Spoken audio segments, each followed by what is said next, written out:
What's going on, everybody? My name is Hydros, and welcome back to some more My Hero Ultra Impact. The global 1-year anniversary is upon us very, very soon. I want to talk about when we could see some potential information in a data download, also when I think the global anniversary will start, and also what units we could potentially see for the global 1-year anniversary. So if you guys are new to the channel, make sure you guys go down there, click that red subscribe button, click that bell as well so you don't miss on any future videos, and drop a like down below and comment what units do you want to see for the global 1-year anniversary. Let me know what you guys want. So, global 1-year anniversary. When did global actually release?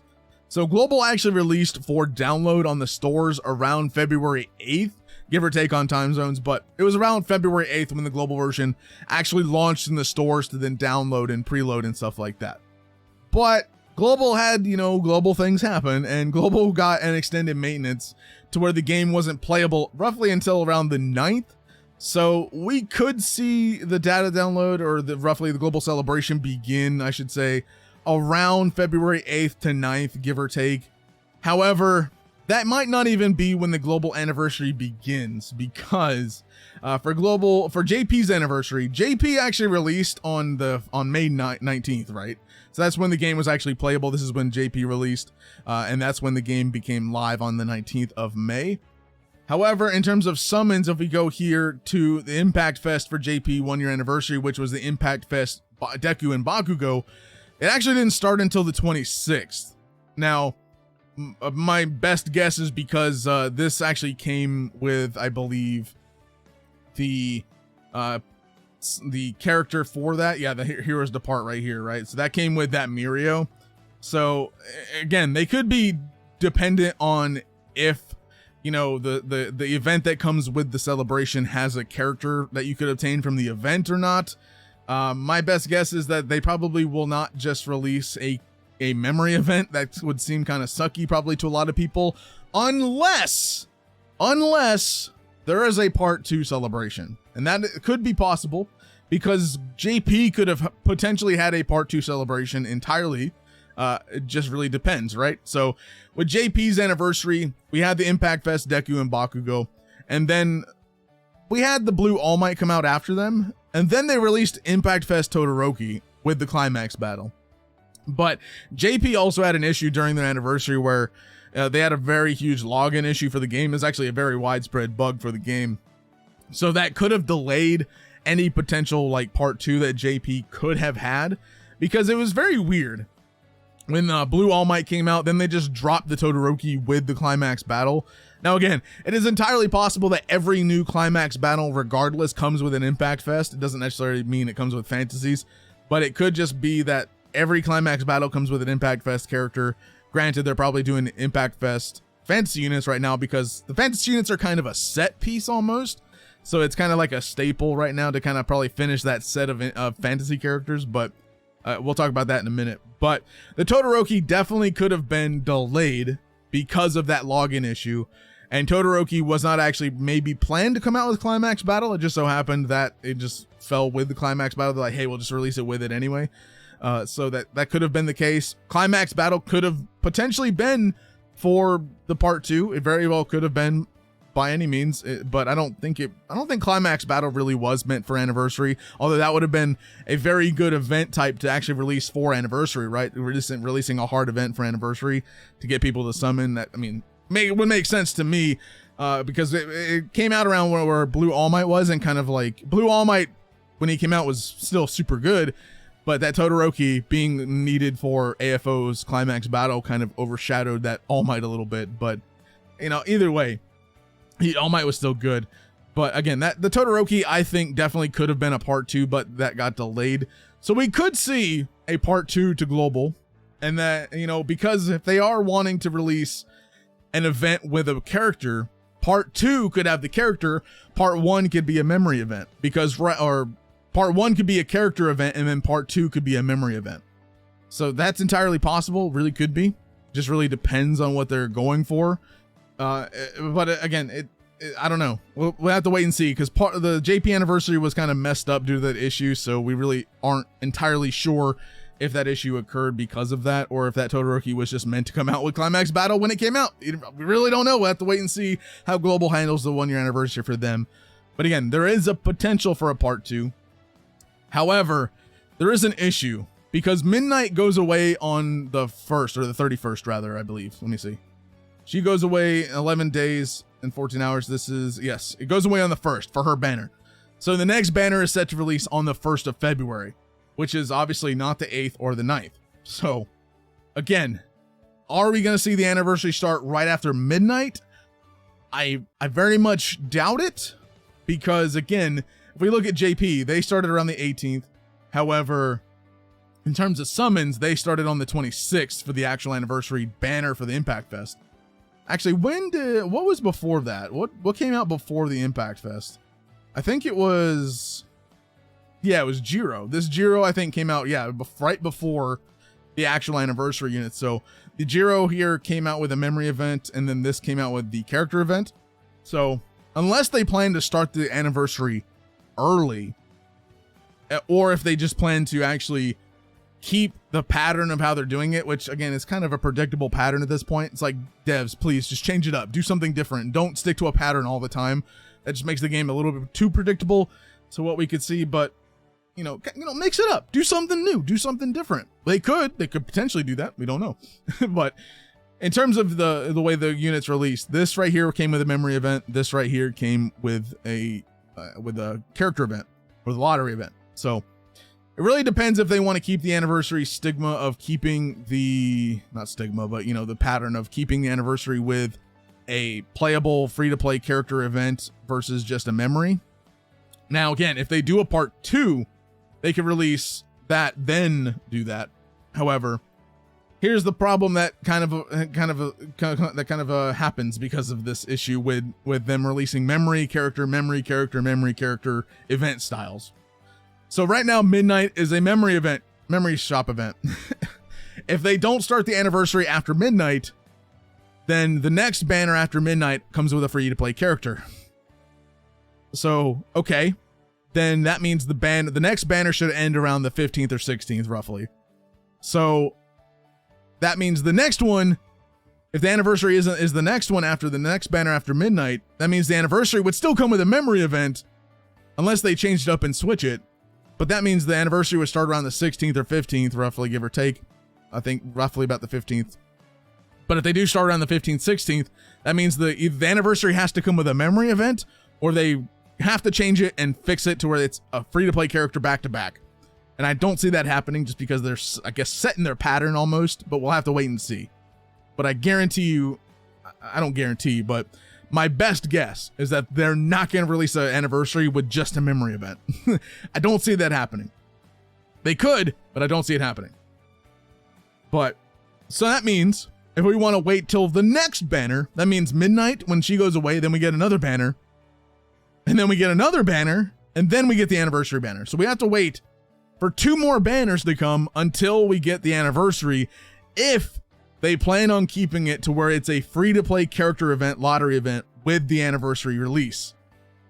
And that means the banner won't come out until March, which is entirely stupid. Why? I don't want to, I mean, I know a lot of you guys do not want to wait until March.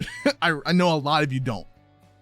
But that means the anniversary date of February 8th to 9th, I mean, even though JP came out on the 19th, their anniversary was still on 26th. They still roughly did the anniversary around the release time of the version. However, with Global, if they want to keep the pattern the same, that means we have to wait even longer for the anniversary to come out. And that's just, I don't know why they would want to do that. I don't think they will do that. I think they would piss a lot of people off if they actually did that. But it's a very high possibility they could do it. I wouldn't say it's a high possibility. It is a possibility just in general that could happen. Again, that's dependent entirely on them keeping memory event, character event, memory event, character event, memory event, character event pattern the same. That is dependent on that specifically. So again, we'll have to wait and see. Now, the only reason I think that they won't do that, and we could potentially see anniversary stuff early, is because of one other thing. So I posted this in the Discord and also on the Reddit here. With these two memories, we had a new UA shop memory and also a new VE tower memory added to the game. However, these memories aren't even in the game yet, obtainable from the shops. They're not obtainable until the 26th. 1700 JST, 3 AM EST. So, what does this mean? So right now the game has really had a kind of a pattern on when data downloads happen. So we go to events, right? Let's go to the events right here that come out. So the event, this event right here has 9 days left so far. The event ends on the 30th. So that's when the event ends. 26th. Nearly every data download, or roughly majority of the data downloads that have happen 3, maybe sometimes 3, sometimes 4. There are off cases where it's like it's either a week before that. I think that was mainly for New Year's because again, I think they scheduled that out in advance. But majority of the time, most new data downloads happen before the event actually goes away. Because if you go to in-game, you know how on the homepage in the top right corner they have the event logo with like the remaining time underneath it or whatever in the top right corner, and it's scrolling between like the events at the top. They put the coming soon logo for the event up there before the event is released. So that's why they do the data download early before the event leaves and before the banner leaves. I wish they wouldn't do that. That's really annoying, to be honest, because I don't know, because they do the data download before they ever do the teasers on their Twitter, and it's like, why? Why to even bother? But either way, the data download happens majority of the time 3, 4, 2 between 2 to 4 days of the event leaving. So the 30th here, 26th. This is roughly when we will see a data download happen. And I did see this in the Discord, and this is correct. This time here roughly represents the end time, usually, of when maintenances happen. 1700 JST is generally when maintenance ends for most times on My Hero Ultra Impact. Now again, there are extensions that happen and stuff like that, but majority of the time for maintenance, for a regular data download maintenance that happens, 1700 JST is when that happens. So not only could we see a data download happen on the 26th, we could also potentially see a maintenance happen on the 26th that brings a data download. So that means that we could potentially see an app update that could introduce new things. An app update means that we could potentially see more mechanics added to the game as well. So if they are planning something new for Anniversary in terms of like character mechanics, the Anniversary definitely would be a time to do it. But that's why maintenance would happen in order to do that, to add to the app update so that the app would be ready and the game would be ready to actually have those mechanics at hand before the release. So again, for the global anniversary, this right here, we could see something for the anniversary in this data download. At the very, very least, we could see something in regards to a login bonus countdown for the anniversary in this data download that happens at probably around this time. So again, I'll try to make sure that I can find out whatever new mechanics are added to the game as well. But in terms of that, we could see that happen. On the 26th, I would highly expect a maintenance to happen, followed by the data download after the maintenance is concluded. And then in the data download, we could potentially see either countdown login stuff. We could see something related to Anniversary. We could see they very well could add units for the Anniversary into the data download. They could definitely put all of that in there right then and right there for us to see. Whether they do or not, we don't know. That is highly dependent on when Anniversary actually starts. If the Anniversary is starting on the 1st or roughly around the 1st or whatever the case is, if it's starting in the beginning of February, yeah, I would probably expect to see some Anniversary unit stuff in this data download. If the Anniversary is going to get pushed until they can actually release a free-to-play character, I would expect the Anniversary to start beginning of March, and that's when we could see potentially a roughly end of February, mid-February, between mid-February to end February, when we see the data download with all the Anniversary unit stuff. That's the worst case scenario. I really hope that doesn't happen, but that's the worst case scenario. But again, that's highly dependent on if they are planning to keep the pattern between the memory and the character events. But again, that's that. Let me know what you guys think. Do you think that we're going to see that happen? Do you think that they could delay it for the event so we could get a free-to-play character? Again, I really hope they surprise us. I really hope they surprise us and just say, hey, boom, here you go. here's a memory event, or here's a character event either. Anyway. Oh, another scenario that they could do. So we have a memory event here. The next one that they could release is a character event, which the character event would go from the 1st to about, again, the 16th, 15th, 16th. So if they do not do the anniversary after midnight, then the next banner after midnight will be just a regular, probably general pool unit, maybe a limited, never know, but they could do a limited because obviously Valentine's Day. And then after the banner after midnight, so around February 16th, they could do the anniversary, because that means that's when the character event would actually come out again, or they could actually, yeah, right? They could, I don't know. They could release 2 banners at the same time. They could double down and release a regular banner and the anniversary banner for all we care. They could definitely do that. Who knows? Again, we'll have to wait and see. This is such a confusing way to think of anniversary, because they're like, it's almost like they're dead set on keeping this like rotation of memory and character event. That's the only thing I can really think of.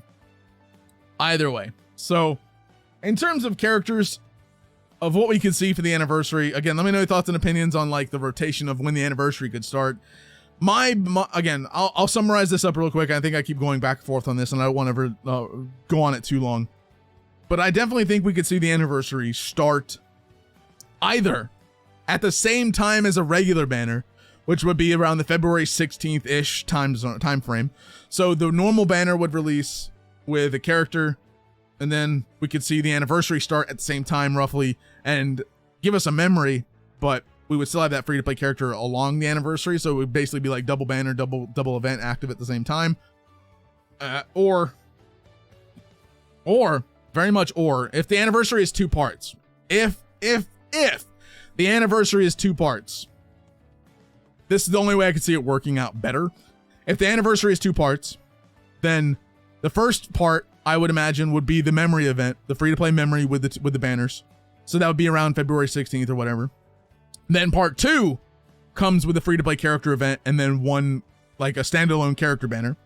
So I could see that happening. Actually, that might be the best case scenario that we could probably see. That's highly dependent on it being 2 parts. It's not confirmed to be 2 parts. We don't know if it'll be 2 parts. Again, JP was kind of messed up, so we can't really rely on JP information for their anniversary currently, so I have to kind of wait and see what Global does. But in terms of the best case, I think, yeah, that actually might be the best case. So February 15th, 16th, we could see the first initial banner drop, which I would imagine is a dual Impact Fest banner, roughly. And yeah, I do think the anniversary 100% will be Impact Fest. I don't think it'll be regular limited banners or anything like that. So I do think it'll be Impact Fest. So either way, I think that the February 16th release seems plausible. And then we could see a dual Impact Fest with a memory event come out. So that's probably what I would think of. And then after that, for a part 2, we could then see a single Impact Fest character release with a free-to-play character event. So that means we're getting a free character and a free memory, 2 free memories and 1 free character, and then 3 UR character releases for Impact Fests. So that's roughly where I would probably place that to happen. Again, dependent on if it's 2 parts. Now for the characters. What do I think the characters will be for the anniversary? So with the way that this game has been going, right? The only Impact Fests we've ever gotten are costume characters, which are also the fantasy characters. That's all they've released so far. And I mean, again, that seems like this is just, it seems like they're wanting to do like a set release, you know, it's kind of like a play set kind of thing. It's like, okay, so we got all the characters coming out for the fantasy stuff. And I do count the free-to-play characters as part of this, so we could see a fantasy free-to-play character as well come out. The only thing is, I don't see something like a Season 6 character being an Impact Fest. But again, this is just entirely dependent on seeing it as it is right now. Best scenario, best case, my guess is Impact Fest fantasy units again. That's probably what's going to happen. Again, the reason I think that they'll continue fantasy characters is because they want to finish up the characters that are left. I think that's mainly the reason why Impact Fests have only been fantasy characters, so they can move it along, keep releasing them. They're special outfit characters and stuff like that, but also it's kind of like a set deal. Once they finish all of the characters that are planned for the fantasy characters, then they can move on to something else, and then that'll be in another set of characters and stuff like that, right? So that's probably where I'm leaning towards. So currently right now in game, we have Deku, Bakugo, Todoroki, Ida, and Jiro and Kaminari fantasy units. So the ones left that we have not gotten yet is Tsu, Kirishima, Ochako, and Aizawa. Those are the 4 fantasy characters left that have not gotten it from, I guess, the first round of fantasy character sets. Because if we want to look at something real quick, this is like the first fantasy character set that actually like came out, and then there was a second one, which actually was like completely different outfits. Which this is the second one. Completely different outfits, completely new set of new characters. Momo's here as well. Hawks, Endeavor, Genist. I don't think these will be included because I think this is an entirely different like set, quote unquote, for fantasy. So we can see this at some point later, but I don't think these ones will be included anywhere. So I only think it'll be ones from this specifically. I know Kaminari's not in here, but I think Kaminari was in the first fantasy animation still. But either way, this is all of the fantasy characters. The only one missing is Kaminari. And again, I think Kaminari was still a part of the first initial fantasy run outro type of thing from the anime and stuff like that. So again, either way, that's Kaminari. Then we have Tsu. Then we have Kirishima, Ochako, and Aizawa. So what do I think would happen? We have 4 sets left. This would make sense if Anniversary is 2 parts. The best case scenario I think that they could do if Anniversary is 2 parts. So we have Tsu here. Tsu, I feel like she would, I don't know. Kirishima 100% will be a summonable UR. I feel like he would be guaranteed a UR character at least part 1, part 2, whichever the case. Ochako 100% not even free to play, summonable right there. She 100% is going to be summonable. I don't think they would ever make her a free to play character, at least in terms of the fantasy set. It's possible, but I don't see it happening. So who do I think would pair together as a part 1 duo UR set for Impact Fest? I think these 2, Kirishima and Ochako. I think Kirishima and Ochako paired together for the first Anniversary part 1. I think that would make the most sense. If part 1 is a memory event as well, that means no free to play character for part 1, which would make sense because if part 2 is a singular Impact Fest with a free to play character, we have 2 left. That fills in the gap with the last 2 right there. We just got a summonable Tsu for Christmas. So I think Aizawa actually would be the free to play character. Now, I think Aizawa would be the summonable character. It is entirely possible Aizawa is the free to play because of All Might being free to play. Again, very possible. But I think Aizawa, because we haven't actually gotten an Aizawa UR in quite a while. So I think that he would definitely be very useful as an Impact Fest UR. So, and then Tsu being free, because again, we just got a UR Tsu for Christmas. Back-to-back limited Tsu characters almost would kind of feel, So I would say Tsu would be the free-to-play character. Aizawa, summonable part 2, Impact Fest. And then part 1, Impact Fest, Kirishima, and Ochako, part 1. Or they could definitely do Aizawa and Kirishima part 1, Ochako, Tsu part 2. Definitely could be possible. They could also do Ochako, Aizawa part 1, Kirishima, and Tsu part 2. I think part 2 is also dependent on if we get a brand new climax, and I don't think we will. But if we do happen to get a brand new climax battle, I think a climax battle based on the fantasy, I think isn't Bakugo like the big boss of fantasy? I actually don't know. But either way, I think a fantasy something, that'd be cool, but I don't think it'll be possible because usually climax battle characters are obtainable characters. So I don't see that happening. But if we do get a new climax battle, I guess it's really dependent on the climax battle character if we get one or not. But again, Aizawa could be the free-to-play. Sue could be one of the URs. Again, my instinct is Sue not being UR just because of Christmas. So Sue, I think, would be the free-to-play. Aizawa could be a part 2 or part 1 character. I think part 2 would make a little bit more sense. I also think he would be a good UR character because we haven't gotten one in forever.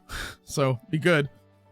And then also Kirishima Ochako. I feel like Ochako is pretty much guaranteed a UR fantasy at some point because it's Ochako. People love her, and I think as a support character she would be insanely good, especially. So I definitely think that'd be possible.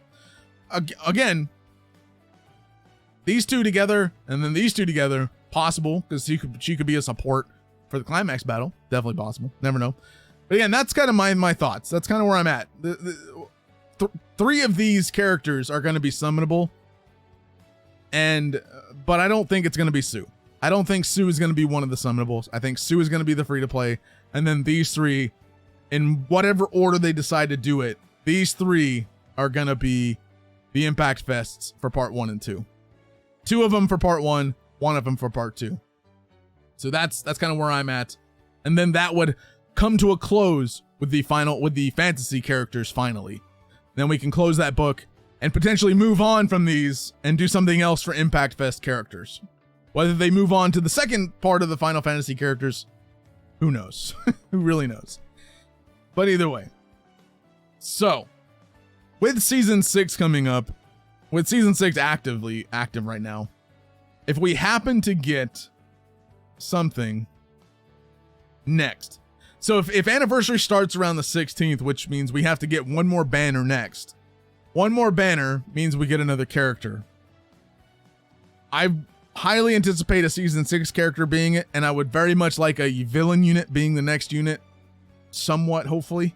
You know, we need some villains, especially with how the villains are right now in Season 6. Spoiler alert, won't say anything. Actually, small spoilers. If you want to click away, click ahead, whatever, until next. But either way, it's just a spoiler real quick for the last episode of Season 6. We found Muscular back. Dabi definitely could be one. I don't think we'll see Dabi as a UR character anytime soon right now. Muscular, I think everyone at least wants a UR Muscular at some point, especially after the last episode of the season 6. Definitely feel like he'd be possible. I know everyone wants white-haired Shigaraki, and I know everyone wants this guy. Everyone wants Stain. You know, I feel like he please give us Stain, please. Like at some point, just throw him in there as a villain. I hope that we do get another villain at some point.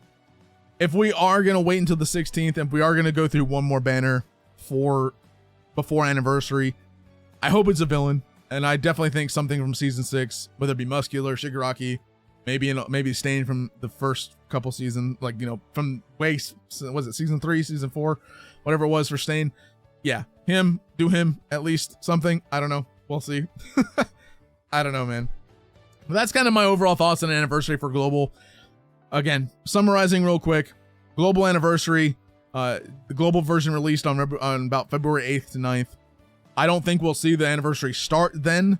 We may see the countdown start around there, but I think that the actual Anniversary will start around the 15th, 16th, so that means we'll get one more banner, and then Anniversary, if everything goes correctly, which means we don't have an issue with logins or anything like that, like we did for JP, then we could potentially see a part 2. If part 2 is a thing for Anniversary, that means they can release a part 1 dual Impact Fest with a memory event, and then part 2 can be a singular Impact Fest UR with a free-to-play character. So that's where I'm kind of at with that. The only other thing is they could also do SR characters. They could do they could still go back and do fantasy SR characters of the other ones that we've already gotten. Very possible. Who knows? Either way, that's just my thoughts and opinions on that. Let me know your thoughts and opinions down in the comments down below. Thank you guys so much for watching. If you guys did enjoy, I'll see you guys next time. Have a fantastic day.